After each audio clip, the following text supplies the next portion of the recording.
प्रिय क्रांती मित्र हो, जय भीम, जय अशोक, जय संविधान, जय भारत. लोकसभा निवडणुकीच्या अवघ्या 4 महिन्याआधी अतिशय घाई गडबडीत मालवणच्या राजकोट किल्ल्यावर भारताचे प्रधानमंत्री नरेंद्र मोदी यांच्या हस्ते बहुजन प्रजा प्रतिपालक कुळवाडी भूषण छत्रपती शिवाजी महाराजांच्या पुतळ्याचे अनावरण झाले होते. तोच पुतळा अवघ्या 8 महिन्यात कोसळतो. त्यामुळं संपूर्ण महाराष्ट्रात संतापाची प्रचंड लाट उसळली आहे. महाराष्ट्राचे मुख्यमंत्री नामदार एकनाथराव शिंदे यांनी शिवाजी महाराजांची मी 100 वेळा माफी मागतो असं बोलून जनतेला शांत करण्याचा प्रयत्न केला. त्या अगोदर महाराष्ट्राचे उपमुख्यमंत्री अजित पवार यांनी महाराष्ट्रातील सुमारे 13 कोटी जनतेची मी जाहीर माफी मागतो असं लातूर जिल्ह्यातील जनसन्मान यात्रेत बोलताना म्हटले होते. परंतु महाराष्ट्राच्या जनतेचा संताप कमी झाला नसल्याचे पाहून दस्तूरखुद्द प्रधानमंत्री नरेंद्र मोदी यांना बहुजन प्रजा प्रतिपालक कुळवाडी भूषण छत्रपती शिवाजी महाराजांची माफी मागावी लागली.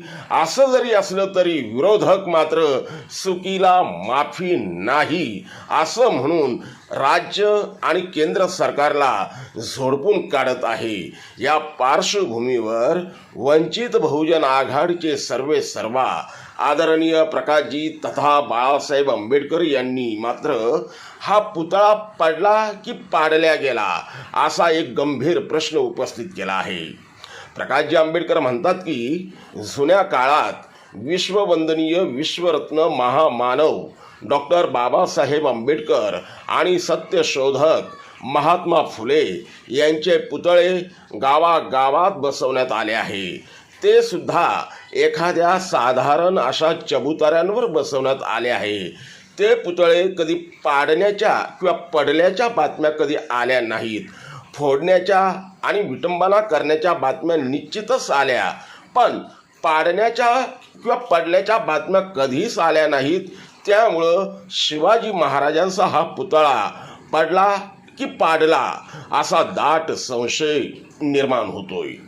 प्रकाशजी आंबेडकर पुढे म्हणतात की छत्रपती शिवाजी महाराजांच्या पुतळ्याच्या संदर्भात बरीच विधानं ऐकायला येत आली आहेत.